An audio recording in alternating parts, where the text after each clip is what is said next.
Ya estamos de vuelta, ¿no? Entonces, con Victoria, Castro, responsable del área de diversidad sexual de mujeres, género y diversidad de Salta. Así que, Victoria, muchas gracias por estar con nosotros. La verdad que teníamos muchas ganas de poder charlar con vos ahora que se dio finalmente el cupo laboral trans. ¿Cómo festejaste la noticia? Y bueno, fue el jueves a la noche, creo que firmó el presidente el decreto. El viernes estuvimos haciendo medios, difundiendo por las redes sociales y demás. Y claramente esto es el primer paso hacia un proceso de reparación que el Estado Nacional y los estados provinciales y municipales tienen que avanzar hacia, decía esto de reconocer, ¿no es cierto?, que fuimos víctimas de toda una práctica discursiva, de estigmatizaciones y por ende de violencias muchas veces avaladas por el Estado que las personas trans hemos padecido, ¿no? Ujú. Digo, desde la exclusión en contextos escolares, pensando en las y los jóvenes trans adolescentes, allá en la década del 70, 80, pensemos, digo, para no irnos tan lejos, pero que hoy personas más de 40 años, 50 años no han podido desarrollar un proyecto de vida. Luego las familias fueron espacios que también que han expulsado a nuestras personas, a nuestra población. Ujú. Y digo, este proceso es muy reciente, ¿no? Desde la ley de identidad de género, que es el primer paso cuando te reconoce tu identidad como Ujú. ciudadana política, y después todo esto todos los avances que se dieron, pero sin dudas creo que lo de este año, el haber incluido dentro de un programa nacional como es el Potencial Trabajo a más de 3.500 beneficiarias y beneficiarios trans y este cupo laboral por Ujú. decreto, bueno, es un paso enorme. Falta mucho. Bueno, pero Digo, es un buen primer paso, digamos. tal cual. Victoria, recién hablábamos un poco en la apertura con Manu este tema de, por ahí, para no ser muy porteñocentristas, también queríamos hablar con vos que estás desde Salta y hablar un poco de cómo se vive allá, ¿no? En Salta está la idea de que por ahí, no sé si es muy idea porteña la idea, discúlpame, no es, pero está el prejuicio de que en el interior el machismo está mucho más grande. No es que en la ciudad no haya, hay un montón también. Pero Pero como quería, hay más población, se Se mezcla. diluyen y se claro, se Claro. diluyen. diluye. Pero quería que nos cuentes vos la experiencia, por lo menos desde Salta, y cómo se recibió esta ley en esa provincia. La verdad que muchos medios, ¿no? Digo, pero también es fruto del trabajo que venimos en coordinación con los medios de comunicación ya hace años. Ujú. La verdad que muchos medios han servido, por lo menos en Salta, por lo menos en la ciudad. Yo siempre agradezco a los medios, ¿no? Lo que viste que se cumplieron 100 años de la radio y siempre, bueno, me Sí, acuerdo en el año 2007 cuando armamos como primer grupos así incipiente de varios chicos y chicas, ahí siempre agradecerles que nos dieron la posibilidad de poder expresarnos en los medios de comunicación. Yo siempre agradecida y por eso respeto, digo, el trabajo que vienen haciendo los comunicadores y comunicadoras en cualquier soporte que hoy tengan. ujú, Entonces, decía, sí, fue muy buena la cobertura, la verdad, y muchos periodistas contentos porque te lo decían, te lo expresaban. Ahora, en términos que ujú. vos recién preguntabas, sí, esto del machismo y demás, sí, obviamente en ámbitos de ruralidad, eh, Sí, eso es una posición, ¿no? Yo sí, siento sí. que no hay posibilidad de términos intermedios. Digo términos intermedios, pienso en un varón gay. En un varón Ujú. gay que no puede, a ver, si bien no puede llegar a ser en algunos lugares y de determinadas clases, por así decirlo, pero hasta ahí nomás no es visible, ¿no? Esta cuestión de su manifestación afectiva con una persona de mismo sexo. Entonces, ni hablar, salvo aquellos lugares donde ya la sociedad te ha asignado. Pienso en la peluquera trans Sí. o en la peluquera que está en esa transición, que se está reafirmando su identidad transgénero y demás, o la persona trans. Digo, ahora, ¿cuáles son los lugares que en la ruralidad le ha asignado históricamente a las personas trans? Han sido lugar estos, ¿no? La peluquera, la, la, obviamente la prostituta, porque ha sido Ujú. segregada de los espacios de formalidad. Y digo, son los dos lugares donde se tiene que ubicar las personas trans. Y digo, y a nivel, en otro tipo de culturas, tenemos las culturas mujer en México, en el sur de México hay una clara ubicación social que las personas trans tienen. Son las tareas, son las cuidadoras de los adultos. Ah, mira. Digo, Ujú. vos fíjate, y en cambio en sociedades más industrializadas, urbanas, judío-cristianas como las nuestras, con todos los avances que hemos tenido desde en todo este hemisferio, obviamente, en algunos tipos de sociedades como las del NOA, donde hay también un fuerte posicionamiento religioso, digo, hablo de Salta Capital, está mucho más diseminado, es más visible, es más fruto también de la organización, pero yo me pongo a pensar, ¿cómo será hacia el resto de la provincia? Bueno, ahí sí entendemos, ahí encontramos esta crudeza digamos, de la ruralidad hacia el resto de las identidades. Digo, es una suposición, digo, a ver, también hay frutos de años de lectura, de formación académica, y vos fijate eso también que se ve acá en las manifestaciones culturales religiosas, está la travesti. Es la que hace la florcita del pueblo, la que acomoda las flores en la iglesia y demás, pero en la cotidianidad no estamos. En el carnaval estamos, pero no en la cotidianidad. Sí. Ni hablar en todos los otros espacios, que como dijimos el otro día, y estamos convencidas, venimos a ocupar a raíz de todos los avances que estamos teniendo en Argentina. Porque siempre decimos, yo no vengo a ocupar solamente el lugar de ser la peluquera, ser la chica trans buena, que tiene documentos, la que va a cuidar a la madre, no. Yo quiero ocupar lugares de la política, que es otro lugar en donde también tenemos que intervenir el deporte, la política, en lo simbólico también. Sí, digo, ponerle todo eso, no? Por supuesto que es alentador y es para celebrarlo. Vos sos profesora, ¿no? Sí. Y en el ámbito de la educación ¿hay un camino como para, o sea, tenés referentes o sentís que tenés el camino relativamente habilitado como para poder dar clases, o estás enfrentándote constantemente a obstáculos que no te permiten estar frente a un... No, hay lugares. Sí hay lugares. Hay una compañera que inclusive ella es también trans, está... Bueno, ella es vicedirectora de un colegio privado, además, bueno, hoy me comentaba que ganó un concurso, también en un terciario, ¿no? Bien. A ver, yo digo, porque son lugares, y esta es la gran... A ver, nosotras también, o este grupo, o estas compañeras, o estas amigas, venimos transitando desde otra trama. No fuimos expulsadas al sistema prostituyente. Es una realidad. También nuestra exteriorización de identidad fue más tardía, porque también tuvimos que negociar nuestras existencias en aquellos lugares donde teníamos una posibilidad. Digo, pienso en el estudio. Yo a los 13, 14 años, cuando me quise ir de casa, para... porque dudaba, obviamente, 14 años, imagínate la década del 90, mamá tenía el bullying encima, todo eso, mamá, me quiero ir de casa, ¿qué? No, pero me quiero cambiar de colegio. Me miró y me dice, vos me terminé de estudiar y listo.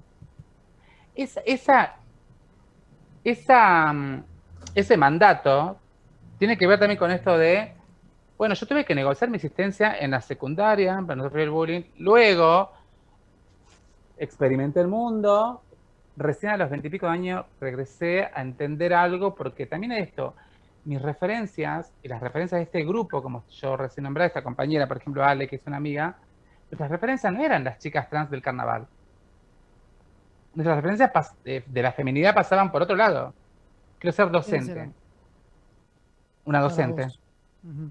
Para mí, yo, una docente, una filósofa, siempre piensa, a la filósofa la pienso así, fumando un cigarrillo y hablando de filosofía. Bueno, yo estudio historia, pero digo, en humanidades, ¿viste? Donde también había un espacio mucho más que te permitía estar, porque viste que humanidades, no sé, no podés encontrar una persona, aunque los hay, gente que discrimine, pero digo, por lo menos nos permitió caminar con la carpeta ahí, ¿viste? Así, divina, como nos cruzamos con Ale y decíamos, bueno, a ver, nos permitió esa negociación de estar.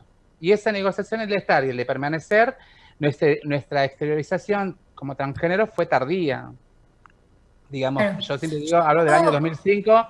Bueno, en 2005 ahí enganché, me acuerdo que escuché a Pía Baudraco, que es una referente de ATA de Santa Fe, que ya falleció. Ella en un encuentro de la Federación LGBT, 2005, imagínate vos, el mundo fue en Rosario, me encuentra y me dice, ¿qué haces ahí? Yo estaba con los varones gays. Viste que, claro, vos no tenías referencia, ¿a quién hablarle? Porque también nuestras zonas han sido solas. Salvo las chicas, mis amigas que tuvieron en situación de calle, se han construido en esos lugares colectivos para la defensa de tu cuerpo frente al otro. Digamos, acá fue, ¿cuál fue mi trama, mi referencia? Bueno, ella me dijo, ¿qué haces ahí? Tipos son de las nuestras. Parece que Ujú. se me notaba, no sé, todo, ¿viste? Sí, Pero me bueno, imagino que debe haber sido muy difícil como consolidar una identidad sin tener un espejo, ¿no? Porque a veces uno pasa que decís, bueno, quiero ser como tal o quiero veo ser tal que persona. Nick, a mí se me Siento metió en la que cabeza, en ese mira, sentido lo tiene más difícil. yo quiero ser como una docente, obviamente, vos para ser como ella, obviamente, tiene que haber una carrera académica tremenda. Yo siempre digo, tengo un promedio interesante, pero no es tampoco para hacer una carrera en el CONICET. No está en mi carrera. Hoy digo, si yo tuviera la posibilidad de haber hecho mi carrera como Victoria, digamos, sí, claro que hubiera estado peleando también con esta mentalidad y con estas posibilidades que hoy tenemos, el ingreso a la carrera académica Ujú. Claro. y Yo científica. quería ir un poquito más, Pero digo, en ese un entonces no poquito había, más no en lo había que más estabas nada. explicando hace un rato. Claro. Claro. Yo quería Sí, ir un Manu. poquito más en lo que estás explicando hace un rato. Vos decías esto de tuve que negociar mi identidad en ciertos ambientes Mi y decirle permanencia en esos lugares. Ujú. perdón. ¿No? Y decirle a tu mamá de muy chica, me quiero ir de casa. Yo me acuerdo de haber leído en tu caso que tu mamá quedó viuda muy chica, entonces vos como que tuviste mucha libertad cuando eras chica, entonces tu mamá como que capaz no estaba tan atenta a qué juegos jugabas y esas cosas, y entonces eso te permitió como en algún punto construir tu identidad desde chica en silencio, porque no lo podías blanquear, y incluso esa cosa de tengo estas dudas, pero frecuento ámbitos, como por ejemplo el hockey, en el que tengo que, porque a vos tengo entendido que hiciste todo un camino para poder jugar al hockey femenino. Entonces esta cosa de tengo que lidiar con esta cosa de negociar constantemente y de, bueno, acá no digo nada porque tengo este riesgo y acá sí lo digo. Nada, como una infancia muy difícil en ese sentido, me parece. Sí, mi infancia, yo siempre digo, estuvo relacionada a muchas cosas que sí tuve más libertad justamente porque, bueno, yo era la del medio, digamos, Fernando el mayor asimiló la muerte de mi viejo fácilmente, calculo yo, nunca indagué en eso. Mi hermana tenía 1 año y yo tenía 5 o 6. Imagínate vos, a ver, calculo que un psicólogo, la psicóloga debe decir, bueno, la imagen de protector que está muy presente, sobre todo en las infancias, eh, mi madre desaparece de escena porque tiene que trabajar. Ella había dejado el trabajo porque me acuerdo que ella siempre dice que mi padre a ella le dijo, deja de trabajar, negra, vos abocate a la casa y a criar a los chicos que yo trabajo. Vos fijate lo que implica el mandato también ese, ¿no? En ese tipo de, el mandato heteronormativo, de los roles y demás, vos a la tareas del cuidado y yo voy afuera y trabajo y seremos felices y comeremos perdices. La realidad fue la que viví yo. Obviamente, y hay millones de familias seguramente así. Entonces, a lo que me refería era, sí, mi infancia fue más libre. En esos términos, porque no tenían al yugo, acusador o persecutorio, llámese papá o mamá o alguien, puesto encima. Entonces, mi infancia fue rodeada con camioncitos, con pelota, con muñecas, con amigas, pilladita, Ujú. todo. Digamos, y la verdad, no. Creo que fue, es más, creo que ahí empecé a construir mi identidad en relación a esto, ¿no? Quiero ser una maestra. Yo jugaba a la maestra, me Ujú. acuerdo. Digamos, vivía en una torre, yo el segundo piso decía que era, bueno, el segundo grado, y después yo siempre quería como una directora, así, eso está más ligado a la cuestión También del está la ego. política ahí, digo. Estaba la directora, empezaba a administrar. También eso. Victoria, Bueno, perdón. Ariana, del Sí, signo también, Aries también. también. Ah, Pero digo, digo, para cerrar esa sí. etapa, digo, y después también el deporte, ¿no? Y esto que también yo decía hace rato y lo estaba diciendo ahí. Claro, mis referencias no eran chicas trans del Corse, porque yo sí las veía, pero yo no me veía ahí reflejada. Ujú. Entonces, ¿qué eran? Vos sabés que fue una deportista, y yo siempre digo, por eso el deporte de hoy lo amo. Odiaba el fútbol en secundaria, hoy juego a la pelota, pero era el tenis.